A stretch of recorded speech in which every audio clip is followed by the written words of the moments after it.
डर तो नहीं लग रहा पुत्र? डर ओ की हुंदा? हाँ तेनू किवें पता? वो तां सिंघां च हुंदा ही नहीं। हाँ जिवें बाबा फतेह सिंह विच भी नहीं सी। उन्हां तो सिख लिया है कि धर्म लई अटल किवें रहना है। चल हुक्म होया कि तू अपने बच्चे दा खुद कत्ल करेगा। सिंह औरतां ते बच्चियां दे कदे वार नहीं करदे। इस हैवानियत दे महारथी तुसीं हो। गाजी ने बंदा सिंह बहादुर दे छोटे पुत्र नू जल्लादां दे हवाले कर दिता। बंदा सिंह ने ओदी लाल दस्तार नू चुमिया ते बाल दे कन्नां विच वाहिगुरू जी की फतेह आखी। पुत्र दे मुंह वल तकिया ते निर्भय होण लई आख्या। पुत्र ने भी वाहिगुरू जी की फतेह गज के कहा, मैं निर्भय हाँ। उन्हें आख्या। बाल वाहिगुरू जी की फतेह उचारदियां ओही ते डिग पिया। सत श्री अकाल। बंदा सिंह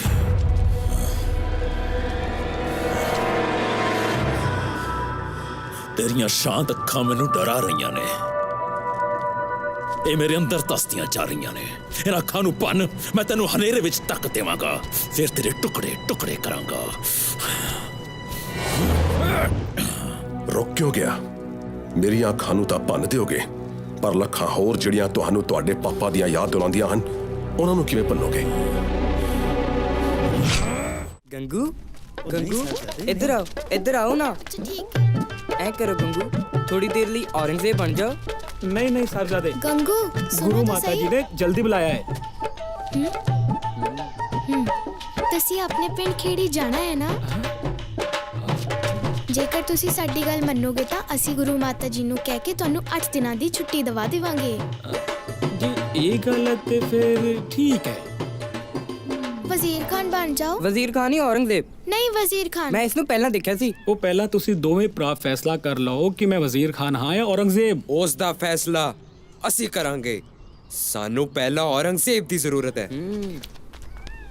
ਹਾਂ ਤਾਂ ਮਹਾਰਾਜ ਔਰੰਗਜ਼ੇਬ ਹਾਜ਼ਰ ਹੈ। ਔਰੰਗਜ਼ੇਬ, ਤੁਹਾਨੂੰ ਅਸੀਂ ਆਪਣੇ ਗੁਰੂ ਦਾਦਾ ਜੀ ਤੇ ਕੀਤੇ ਜ਼ੁਲਮ ਦੀ ਸਜ਼ਾ ਦੇਣਾ ਚਾਹੁੰਦੇ ਹਾਂ, ਪਰ ਅਸੀਂ ਹੱਥੇ ਤੇ ਵਾਰ ਨਹੀਂ ਕਰਦੇ। ਤੁਹਾਨੂੰ ਸਾਡੇ ਨਾਲ ਯੁੱਧ ਕਰਨਾ ਪਵੇਗਾ। ਜੇ ਤੁਸੀਂ ਜਿੱਤ ਗਏ ਤਾਂ ਸਜ਼ਾ ਮਾਫ, ਜੇਕਰ ਅਸੀਂ ਜਿੱਤ ਗਏ ਤਾਂ ਤੁਹਾਨੂੰ ਸਾਡਾ ਮੁਲਕ ਛੱਡ ਕੇ ਜਾਣਾ ਪਵੇਗਾ। ਮਹਾਰਾਜ ਮੇਰੀ ਔਕਾਤ ਨਹੀਂ ਹੈ ਯੁੱਧ ਜਿੱਤਣ ਦੀ। ਮੈਂ ਬਿਨਾਂ ਯੁੱਧ ਕੀਤੇ ਹੀ ਤੁਹਾਡਾ ਮੁਲਕ ਛੱਡ ਕੇ ਜਾਣ ਲਈ ਤਿਆਰ ਹਾਂ। ਬਹੁਤ ਦੇਰ ਹੋ ਗਈ ਹੈ, ਗੁਰੂ ਮਾਤਾ ਜੀ ਮੈਨੂੰ ਗੁੱਸੇ ਹੋਣਗੇ।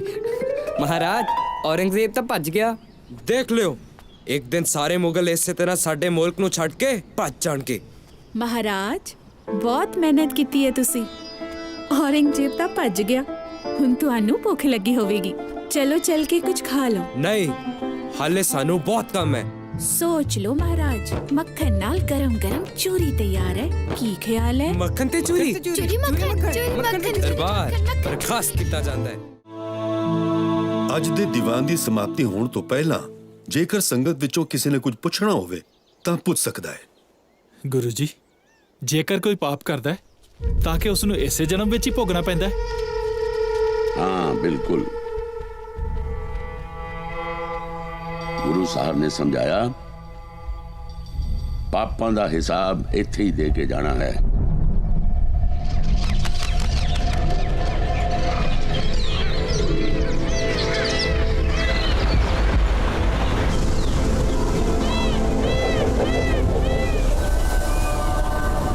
गुरु साहब ने मुस्कुरा के कहा, तां आखिर तुसी पहुंच ही गए।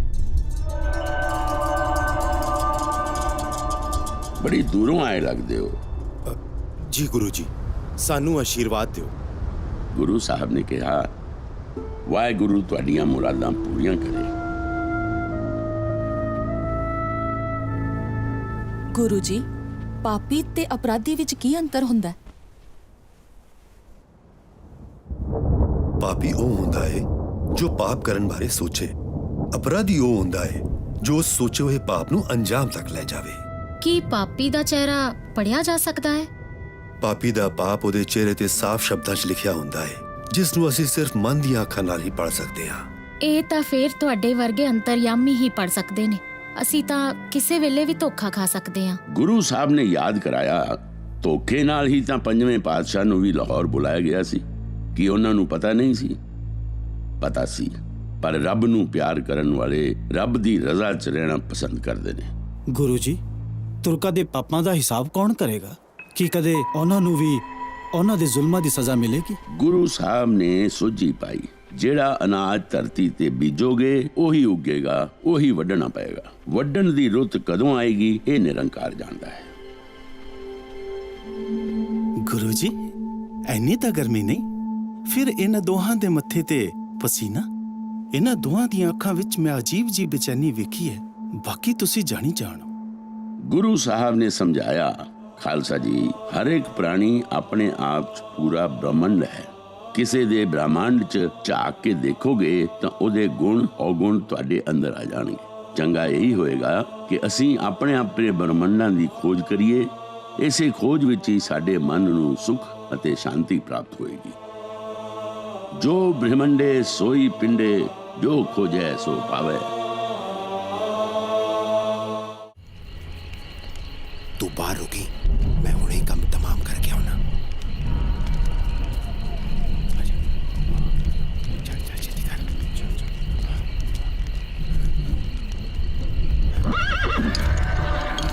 ਇੰਨੀ ਰਾਤ ਗਏ?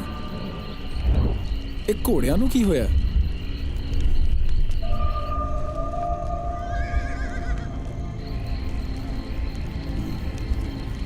ਚੱਲ ਹੁਣ ਵੇਖੀਏ ਤਾਂ ਸਹੀ।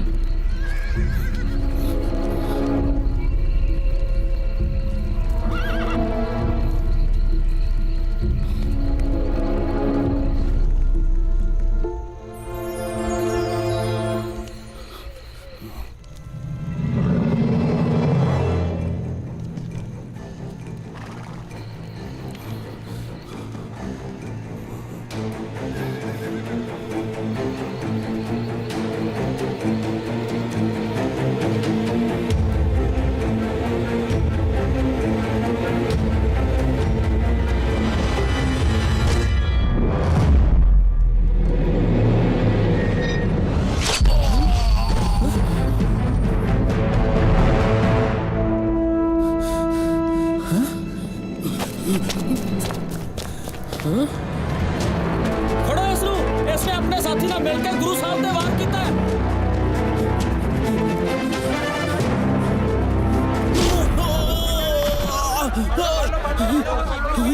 ਇਹ ਦੋਨੋਂ ਖਾਣਾ ਵੀ ਚੀਕ ਕੇ ਲੈ। ਆਹ ਉਹੀ ਲੱਗਦਾ, ਆਹ ਉਹੀ ਹੈ। ਕੌਣ ਹੈ ਤੂੰ? ਕਿੱਥੋਂ ਆਇਆ? ਮੈਨੂੰ ਵਜ਼ੀਰ ਖਾਨ ਨੇ ਗੁਰੂ ਦਾ ਕਤਲ।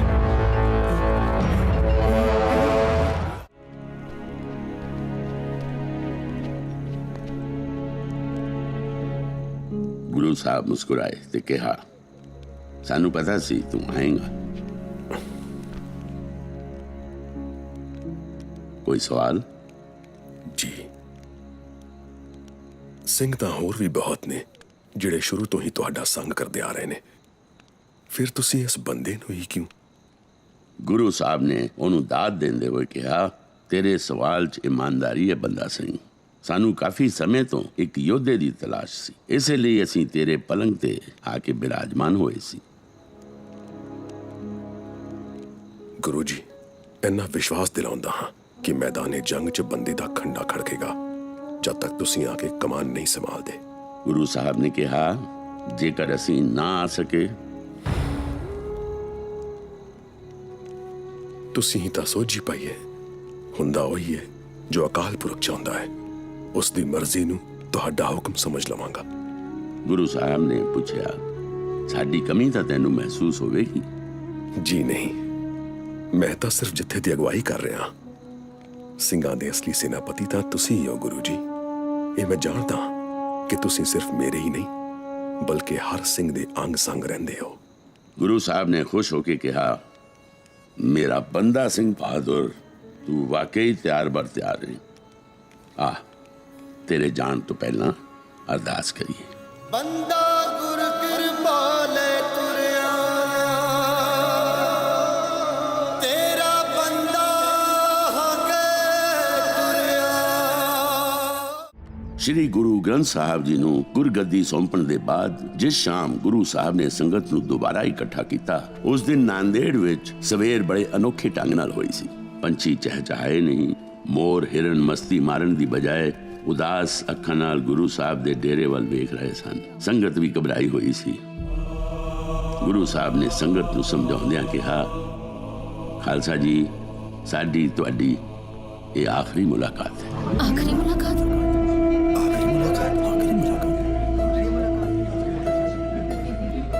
ਸਾਡੇ ਜ਼ਖਮ ਦੀ ਪੀੜਾ ਵਿੱਚੋਂ ਸਾਨੂੰ ਈਸ਼ਵਰ ਦਾ ਸੁਨੇਹਾ ਆ ਰਿਹਾ ਹੈ। ਕੁਝ ਹੀ ਦੇਰ ਬਾਅਦ ਅਸੀਂ ਆਪਣੇ ਆਖਰੀ ਸਾਹ ਲਵਾਂਗੇ। ਰੱਬ ਦੇ ਵਾਸਤੇ ਗੁਰੂ ਜੀ, ਇੰਜ ਨਾ ਕਹੋ। ਸੱਚੇ ਪਾਤਸ਼ਾਹ, ਸਾਨੂੰ ਛੱਡ ਕੇ ਜਾਣਾ ਕੀ ਇਹ ਉਚਿਤ ਹੈ? ਗੁਰੂ ਸਾਹਿਬ ਨੇ ਸਮਝਾਇਆ, ਜਿਵੇਂ ਨਿਰੰਕਾਰ ਦੇ ਦਿੱਤੇ ਸਵਾਸ ਪੂਰੇ ਹੁੰਦੇ ਨੇ, ਮੌਤ ਇਨਸਾਨ ਨੂੰ ਅਗਲੇ ਸਫ਼ਰ ਦਾ ਮੁਸਾਫਰ ਬਣਾ ਦਿੰਦੀ ਹੈ। ਰੱਬ ਨੂੰ ਪਿਆਰ ਕਰਨ ਵਾਲੇ ਜੰਮਣ ਮਰਨ ਤੋਂ ਰਹਿਤ ਹੁੰਦੇ ਨੇ ਖਾਲਸਾ ਜੀ। ਨਾ ਪਹਿਲੀਆਂ ਪਾਤਸ਼ਾਹੀਆਂ ਦੁਨੀਆ ਛੱਡ ਕੇ ਗਈਆਂ ਤੇ ਨਾ ਅਸੀਂ ਜਾਵਾਂਗੇ। ਹਾਂ, ਅਕਾਲ ਪੁਰਖ ਦੇ ਹੁਕਮ ਨਾਲ ਇਹ 5 ਤੱਤਾਂ ਦਾ ਸਰੀਰ ਛੱਡ ਕੇ ਅਸੀਂ ਅਕਾਲ ਪੁਰਖ ਵਿੱਚ ਅਭੇਦ ਹੋ ਜਾਵਾਂਗੇ। ਫਿਰ ਜਿਹੜਾ ਸਾਨੂੰ ਸੱਚੇ ਦਿਲੋਂ ਯਾਦ ਕਰੇਗਾ, ਅਸੀਂ ਉਸ ਕੋਲ ਹਾਜ਼ਰ ਹੋ ਜਾਇਆ ਕਰਾਂਗੇ। ਤੁਸੀਂ ਅੱਜ ਤੋਂ ਪਰਚਾ ਸ਼ਬਦ ਦਾ, ਪੂਜਾ ਅਕਾਲ ਪੁਰਖ ਕੀ, ਦੀਦਾਰ ਖਾਲਸੇ ਦਾ ਸਿਧਾਂਤ ਤੇ ਪਹਿਰਾ ਦੇਣਾ। ਵੇਲਾ ਆ ਗਿਆ, ਚੰਗਾ, ਹੁਣ ਸਾਨੂੰ ਜਾਣ ਦੀ ਆਗਿਆ ਦਿਓ। ਸਾਡੇ ਵੱਲੋਂ ਸਰਬੱਤ ਸੰਗਤ ਨੂੰ ਫਤਿਹ ਪ੍ਰਵਾਨ ਹੋਵੇ। ਵਾਹਿਗੁਰੂ ਜੀ ਕਾ ਖਾਲਸਾ, ਵਾਹਿਗੁਰੂ ਜੀ ਕੀ ਫਤਿਹ।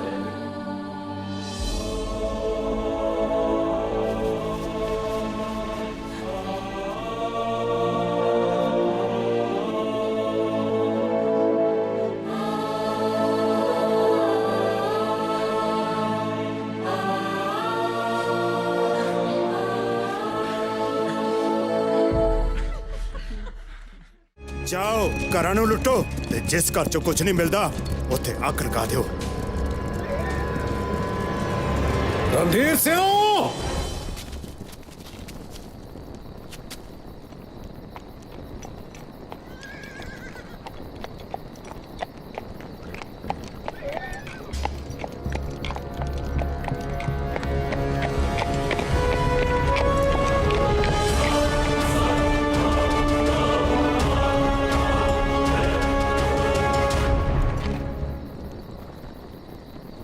ਤੂੰ ਕੌਣ?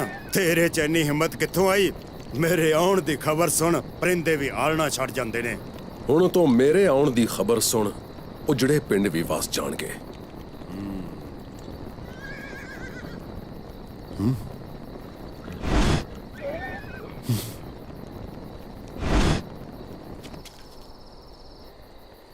ਜਿਸ ਦੇ ਸਿਰ ਤੇ ਮੁਗਲਾਂ ਦਾ ਹੱਥ ਹੋਵੇ, ਉਸ ਰਣਧੀਰ ਸਿੰਘ ਨਾਲ ਟੱਕਰ।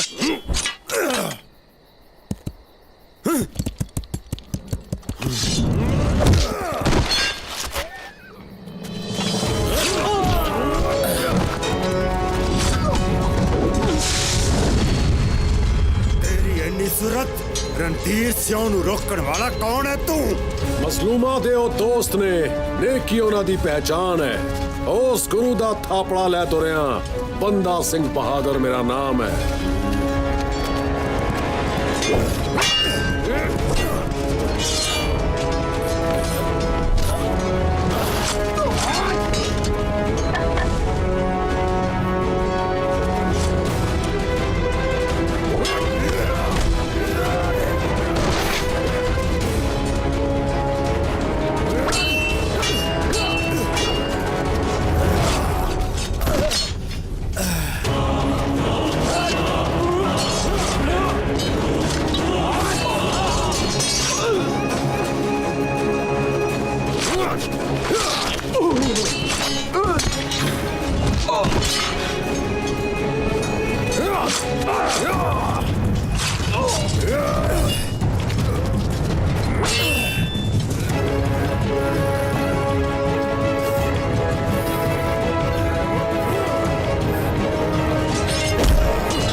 ਸਿੰਘ ਕਦੇ ਨਿਹੱਥੇ ਤੇ ਵਾਰ ਨਹੀਂ ਕਰਦੇ।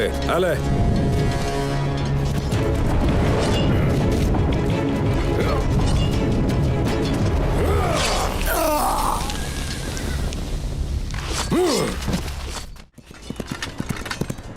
ਬੰਦਾ ਸਿੰਘ ਜੀ, ਮੁਗਲਾਂ ਦੀਆਂ ਤੋਪਾਂ ਭਾਰੀ ਪੈ ਰਹੀਆਂ ਨੇ। ਸਾਡੇ ਨਾਲ ਨਵੇਂ ਜੁੜੇ ਸਿਪਾਹੀ ਮੈਦਾਨ ਛੱਡ ਕੇ ਭੱਜ ਰਹੇ ਨੇ। ਸਿੰਘ ਜੀ, ਰਾਖਵੀਆਂ ਫੌਜਾਂ ਨੂੰ ਕਹੋ ਖੰਡਾ ਖੜਕਾਉਣ ਦਾ ਵੇਲਾ ਆ ਗਿਆ ਹੈ। ਚਲੋ ਜੰਗ ਦੇ ਮੈਦਾਨ ਵਿੱਚ ਸਿੰਘ ਜੋ ਆਏ ਨੇ, ਗੁਰੂ ਲਈ ਸੀਸ ਨਾ ਤਲੀ ਤੇ ਟਿਕਾਏ ਨੇ।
बड़ी भारी गलती की है तू। मैं तेनू तलवार देखे मैं हुंदा तां तेनू चीर के रख दिंदा।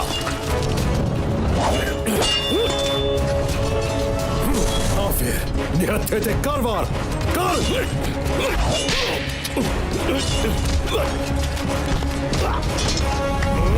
मंदे कौमी नानका जद कद मंदा होए। देखिया मजलूमा ते अत्याचार करन वाला हर कोई एक दिन ऐदा ही धूड़ चट रहा होवेगा। हुण तू ये सोच रहा है ना कि मैं तेनू जान तो क्यों नहीं मारिया। इधर देख, ये उसे दीवार दी इट है जिस दीवार विच खड़े करके तू मेरे गुरु दे बच्चे शहीद कीते सी। ये इट 5 साल पुरानी है। बाबा फतेह सिंह दी उम्र उस वक्त 5 साल दी सी। इस इट नाल मैं 9 जगह तो तेरे शरीर नू खोलांगा, क्योंकि बाबा जोरावर सिंह दी उम्र उस वक्त 9 साल दी सी। अपनी करनी दा फल भुगतन लई तैयार हो जा कर।